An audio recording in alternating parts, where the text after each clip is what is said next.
Hey, I'm Mike, and this is the weekly recap for the week of September 24th to the 30th. This is probably the most time I've spent playing the game since the expansion came out, and I had a lot of fun. I did a lot of stuff this week. Starting off by logging in on Tuesday, which is just such a fun day to log in. It's just everything is reset. It's just this new excitement for the week. So picking up all the weekly quests, seeing all the new world quests, seeing what you get out of your Great Vault, it's all just really exciting and fun. I just love Tuesdays.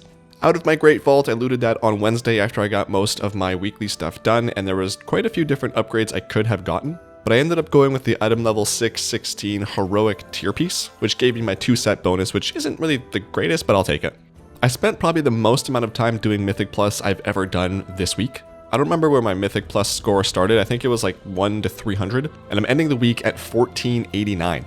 It was all done by Pugs. I didn't create my own group. I just kind of queued up for stuff, which surprisingly, I didn't have to wait that long to get into most groups. The only dungeon I didn't find a group for was Grimbatol, but everywhere else I timed a +5 except for Mist Eternal Scythe, which I believe I only did a untimed 3 on. I only ran Mist once, and I just hate it so much, just as much as I did in Shadowlands. I still think it is the worst dungeon in all of WoW. I'm going to try my hardest to do as few runs here as possible. I would prefer to just get a 7 done on this and then never do it again. If I end up going for the, I think it's Keystone Hero that is 2500 IO, I might have to do it again for a +10, but I just do not like this dungeon and I want to do it as few times as possible.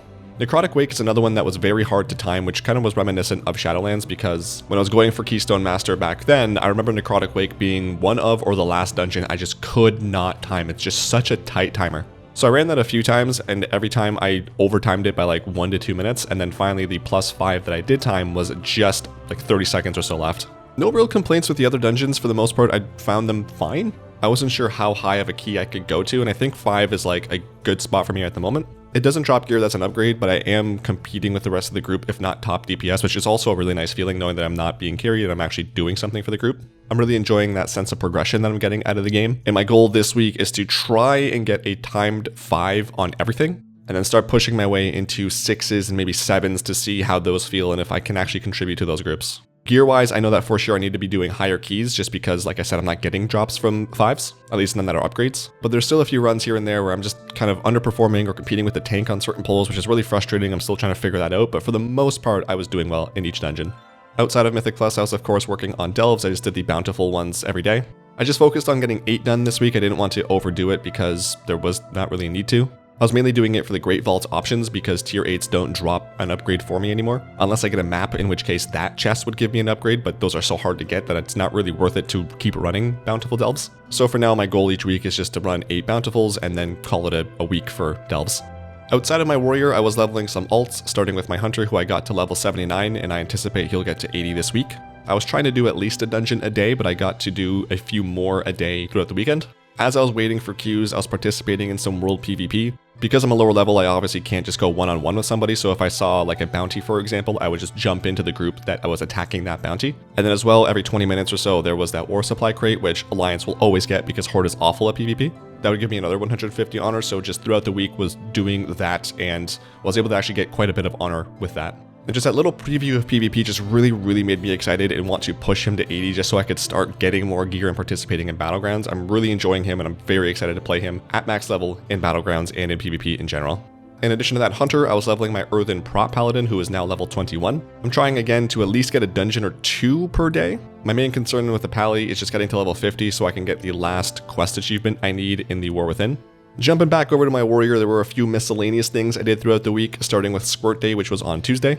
Spent some time in the garrison leveling up a few more pets, just slowly working my way through all my non-level 25 pets. On Saturday, I did once again the Hollowfall Fishing Derby, which I think I finished at in like 20 minutes, which was much better than last week's 40-minute quest. I'll talk a little bit more about that in the achievement/mount section of this video, but that was nice to get done.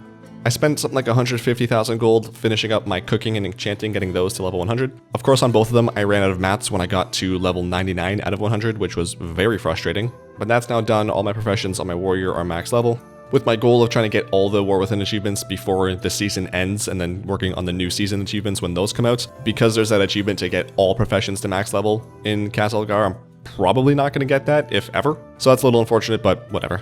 This week, what I'm going to be doing with my weekly quests, which I just want to mention in this video in case people want to min-max rep gains like I do. The Dark Moon Fair starts on Sunday, so any weekly hand-ins, I'm going to wait until Sunday so I can get the 10% buff to hand those in. So I get the extra rep on Sunday, and then as well, when the Tuesday reset happens, so I get 2 sets of extra rep. And the last thing really quick I want to talk about is Liquid's World First on Queen Ansarek.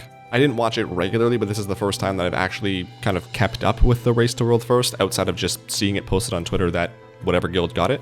I was watching and cheering for Liquid just because I just prefer their vibe more. My favorite thing, regardless of who wins the race, is always watching the nerd screams, and just this tier, they were just fantastic. One of my favorite videos is the one of Max on his stream where he just is standing up, come on, kill it!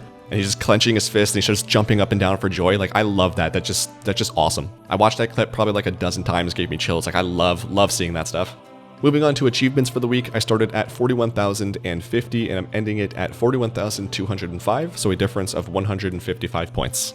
One of the achievements I've been working on since the expansion came out was Itsy Bitsy Spider, which Blizzard has changed a couple times, and I was able to just log in one day and get it, so that was nice to have done. There are 3 Severed Threads related achievements to do the quest lines that unlock at rank 7 with the people there. So I got all those done. I got the Unbound Battle achievement, which is just to complete all the PvP world quests once. There's another one to do them all 5 times, so I'm slowly working through that. I've got, I think, half of that done, so that'll be soon, hopefully. I got the Fragments of Memories achievement, which is just to shatter a memory from each zone's World Soul memory stuff. You can buy these on the auction house, and the last one I was missing was Ashkahet, which last week was 40,000 gold and has now dropped to 400 gold, so much easier to buy. I got Brandtastic, which is getting all of Brand's skills to rank 4. I talked earlier about doing the fishing event in Hollowfall. I was able to complete the Derby Dash achievement, which is to get all the rare fish during that event. That one overall was not nearly as bad as I thought it was going to be. There was that one fish in Ashkahet that you have to like throw stuff into the water and try to get more perception or something like that. It ended up being really not that bad. I got that pretty quick. And then I was able to get the Tour of Duty Ashkahet and Isle Adorn achievements, which is just to get 1,000 honor in each zone. Like I mentioned earlier, I was just looting war crates and bounties as I could, and that's coming along nicely, so just 2 more zones left. I'm almost done Hollowfall, and then I just have Ringing Deeps left. For mounts this week, there were a few new ones that I got. I got the Vermilion Imperial Lynx, which you get from Renown 21 with Hollowfall for 8.1 thousand Resonance Crystals. Another Renown mount is the Ferocious Jawcrawler, which is Renown 21 with Severed Threads for 2,815 Kedge. And then lastly, I got Ka, Legend of the Deep, which is for completing that Derby Dash achievement. This mount is hilarious. I thought it was going to be a water-only mount, but it is a flying fish. So I've been using this as my primary flying mount because it is just really funny. In other news, I watched a few different movies this weekend, starting with Borderlands. It's one of my favorite game franchises. Borderlands 2 is one of my favorite games, and when they announced this movie, I was cautiously optimistic. And then like most people, once they announced the cast, I was like, oh, so this movie's gonna suck. And sure enough, it was not great.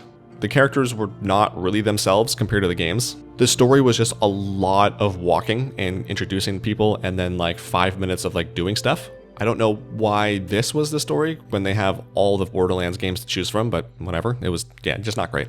I watched Ricky Stenicki, which I've been meaning to watch for a while. It's about a group of friends who make up this character named Ricky Stenicki to get out of trouble. They always put the blame on him when they're in their youth. Or when they grow up, they say, yeah, we're gonna go hang out with Ricky Stenicki to get out of events with their significant others. And then they hire an actor to actually play Ricky Stenicki so that when their wives want to meet him, John Cena comes in and does that. I thought the movie was hilarious. I would definitely watch it again. There's some really funny cover songs in there. It was also very stressful too. Like I was watching it feeling anxious because like, what are they gonna do? How are they gonna get out of this one? So yeah, I definitely would recommend watching that. And then the last movie I watched was The Fall Guy with Ryan Gosling and Emily Blunt. I overall didn't really like it. I was kind of looking forward to watching it and it kind of ended up being a disappointment. But that's everything that happened in my week. Let me know what's going on in yours, whether it's in-game, in another game, or in life. How was your vault? What are you working on? What are you excited about? Anything and everything, I'd love to hear about it. If you're already subscribed to my channel, I appreciate you so much. That means a lot. I'm trying to get to 100K and you're helping, so thank you so much. If you're not already subscribed and you like this video or any of my others, if you could at least consider it, that would be fantastic. Either way, I love you lots. Have yourself a fantastic week. I'll talk at you next week. See ya.